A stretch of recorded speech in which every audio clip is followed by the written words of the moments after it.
जेब में रखते थे ताकि किसी की जेब पर मेरी नजर न जाए। हमारे उलमा तो ऐसे इस्तिग़ना वाले होते थे, किसी की जेब पर नजर नहीं रखते थे। आज हमारे अंदर भी कमियां हैं और उम्मत में भी कमियां हैं। दोनों अगर अपनी अपनी कमियों को सुधारें और एक दूसरे को इल्जाम न दें तो इंशाअल्लाह समाज का सुधार हो सकता है। हजरत थानवी ने क्या फरमाया था?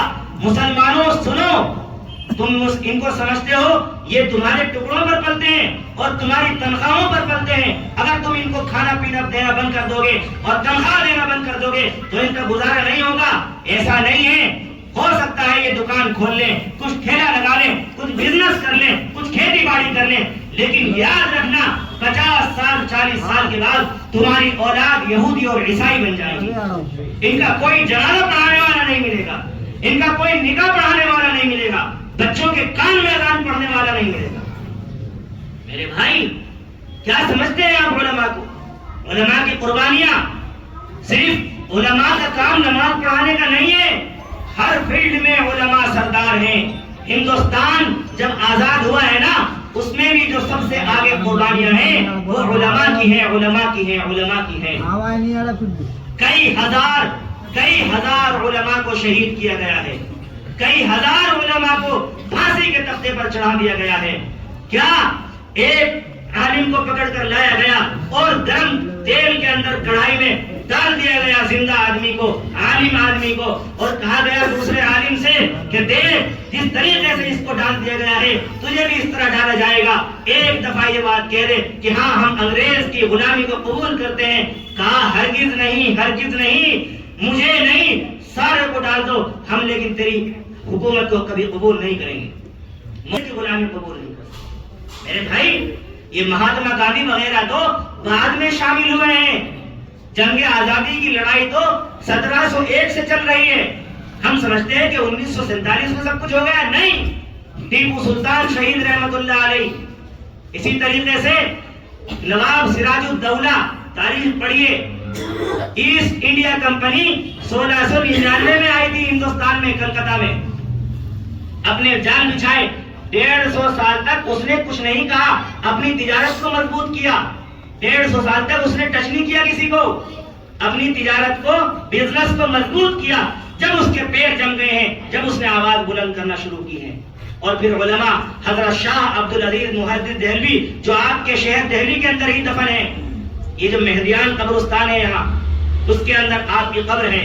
हजरत शाह अब्दुल अजीज मुहद्दिस देहलवी रहमतुल्लाह अलैह, उन्होंने फतवा दिया आज से हर किसी के ऊपर मुसलमान पर अंग्रेजों के खिलाफ जिहाद करना फर्ज है। शाह अब्दुल अजीज, शाह वलीउल्लाह, शाह अब्दुल गनी मुजद्दिदी, शाह इस्माइल शहीद रहमतुल्लाह अलैह, हजरत हाफिज दानी शहीद, मौलाना रहमतुल्लाह केरानवी शहीद रहमतुल्लाह अलैह, मौलाना कासिम नानोतवी, मौलाना रशीद अहमद गंगोई रहमतुल्लाह अलैह, कितने बुजुर्गों के नाम, मौलाना हुसैन अहमद मदनी रहमतुल्लाह अलैह, शेखुल हिंद हजरत मौलाना महमूद हसन देवबंदी रहमतुल्लाह अलैह, अल्लामा इब्राहिम बलियावी, शेख उबैदुल्लाह सिंधी, मुफ्ती आदम मुफ्ती किफायतुल्लाह देहलवी, जो आपके से बड़े बड़े उलमा, ऐसे बड़े बड़े उलमा जब जंग आजादी में आए, जब आपका मुल्क आजाद हुआ है, ऐसे आजाद नहीं हुआ है।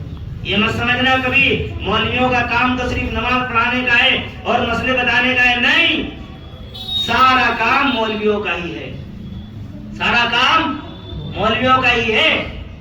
हर चीज उलमा बताएंगे, क्यों? इनके पास नबी की मीरास है, यही नबी के वारिस हैं। इन्नल उलमा वरसतुल अंबिया, बेशक उलमा अंबिया के वारिस हैं। व इन्नल अंबिया लम युवरिसु दीनार वला दिरहमा, और अंबिया दीनार और दिरहम का वारिस नहीं बनाते।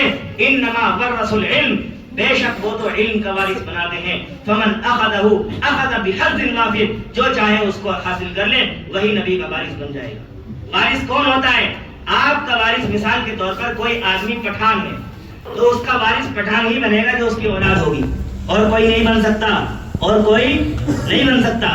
लेकिन अल्लाह के नबी की जो जात है, बिरादरी है, ऐसा नहीं है कि सिर्फ सैयद और जो कुरैश कबीले से ताल्लुक रखते हों बस वही नबी के वारिस हैं। नहीं, नबी ने फरमा दिया मेरी विरासत इल्म है, जो इसको ले लेगा वो आलिम बन जाएगा, मेरा वारिस बन जाएगा। इसलिए एक जोलाहा भी वो नबी का वारिस है, ایک لوہار بھی نبی کا وارث ہے، ایک سید بھی نبی کا وارث ہے، ایک پٹھان بھی نبی کا وارث ہے۔ کوئی ذات برادری کا ہو، جو نبی کی وراثت علم کو حاصل کر لے گا وہ نبی کا وارث کہلائے گا۔ میرے بھائی، اس لیے یہ مت سمجھنا کہ مسجد کے اندر جو علماء ہوتے ہیں یہ بیچارے بس قسم کرسی کی زندگی گزارتے ہیں، ایسا نہیں ہوتا۔ بعض اچھے بھی ہوتے ہیں جن کے کاروبار بھی ہیں، خاندان بھی ہے، لیکن اللہ اور اس کے رسول کے لیے اور اس امانت کو جو وہ مدرسوں میں پڑھ کر آئے ہیں امت تک پہنچانے کے لیے بعض دفعہ کسی ایسے آدمی کی کڑوی بات بھی برداشت کرتے ہیں جو کہ سراسر غلط ہوتی ہے، وہ بات کہنے کی نہیں ہوتی، لیکن ہر آدمی ان کو اگر کوئی بھی کچھ کہہ دیتا ہے، کس لیے برداشت کرتے ہیں؟ صرف اللہ اور اس کے رسول کے لیے، اور کوئی مقصد نہیں ہے، اور کوئی مقصد نہیں ہے۔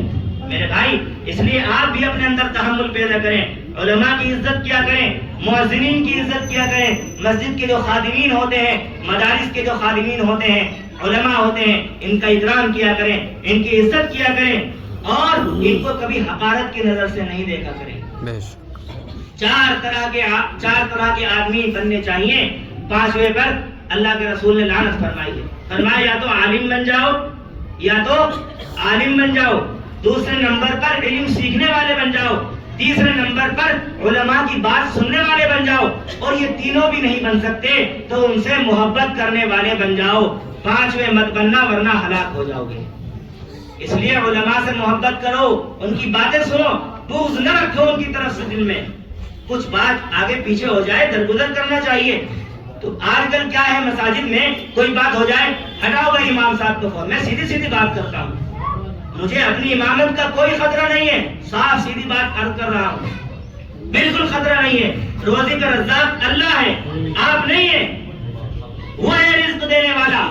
جب اس نے مجھے پیدا کیا تھا تو میری ماں کی چھاتی میں دودھ پیدا کر دیا تھا، تو وہ اللہ مجھے اس جوانی کی حالت میں کیوں رزق نہیں دے گا؟ اگر میرا اتنا ایمان کچا ہے تو مجھے نماز پڑھانے کا کوئی حق نہیں ہے۔ روزی کا رزاق اللہ ہے، آپ نہیں ہیں۔ روزی کا دینے والا ہر کسی کا، آپ کا بھی رزاق اللہ ہے، میرا بھی رزاق اللہ ہے۔ اس لیے ان کو حقارت کی نظر سے نہ دیکھنا، ان کی عزت کرنا، ان کا احترام کرنا۔